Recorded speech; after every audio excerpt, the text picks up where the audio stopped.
बैलों को इतने निर्दयता से क्यों मार रहे हो? प्रणाम युवराज, हमारे बैलगाड़ी का पहिया गड्ढे में फंस गया है। तो ये पहिया बैलों को मारने से नहीं निकलेगा। चलो मैं तुम्हारी सहायता करता हूँ। चल।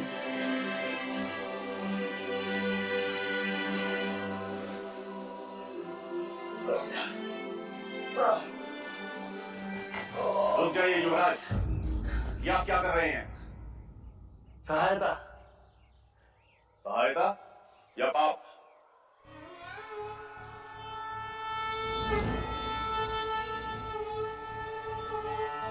पाप?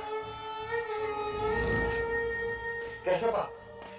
क्या आप नहीं जानते? ये एक शूद्र है और तुम औशी जाति के युवराज को रोकते तक नहीं, दंडवत होके क्षमा मांगो युवराज से।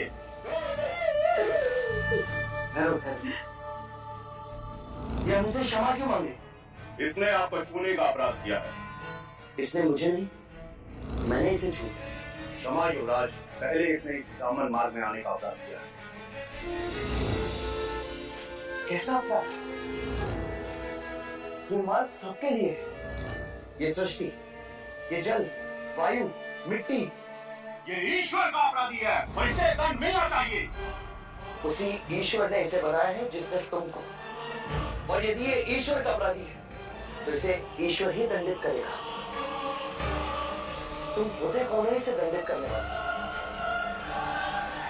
तुम केवल ब्राह्मण, अधिकारी नहीं, अधिकारी ईश्वर है। युवराज, हम इस सृष्टि पर ईश्वर का प्रतीक हैं, इस धरती पर भगवान का रूप है।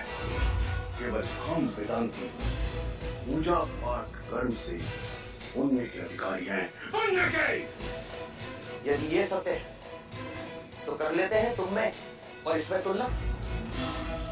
इस मनुष्य ने अपने खून पसीने से इस मिट्टी को सींचा है, फल फूल उगाए। क्या तुम्हारे वेदांत इन्हें मुरझाने से रोक सकते हैं? क्या तुम इस धरती पर भगवान का प्रतीक, इस फंसे हुए पहिए को बिना हाथ लगाए निकाल सकते हो? आप हमारा अपमान कर रहे हैं युवराज। अपमान तो आप इस मनुष्य का कर रहे हैं। मत भूलिए युवराज, आप धर्म पर ही बात कर रहे हैं, धर्म पर। मैं मनुष्यता को बचा रहा हूँ मित्र। विवाद धर्म पर नहीं, धर्म के नाम पर उठ रही घृणा पर। धर्म की सार्थकता संपूर्ण मानव जाति को एक करने में है, उसे जोड़ने में, न कि तोड़ने में। वर्ण कर्म के अनुसार, न कि धर्म के अनुसार। धर्म सबसे श्रेष्ठ है युवराज, सबसे श्रेष्ठ, जो मनुष्यों को अपनी मर्यादाओं से परिचय करवाता है, परिचय करवाता है। उस धर्म को बनाया किसने? मनुष्य। हम कहते हैं कि हम सब मनु की संतान, ब्रह्मा के वंशज। क्या कभी आपने शंकर की जाति पर पूछा है? कभी आपने ब्रह्मा के गोत्र को पूछा है? या कभी विष्णु के वर्ण को पूछा है? जब हम एक मनु की संतान हैं, तो ये भी उतना ही ब्राह्मण है जितना कि तुम, और यदि नहीं तो तुम भी उतने ही शूद्र हो जितना कि ये।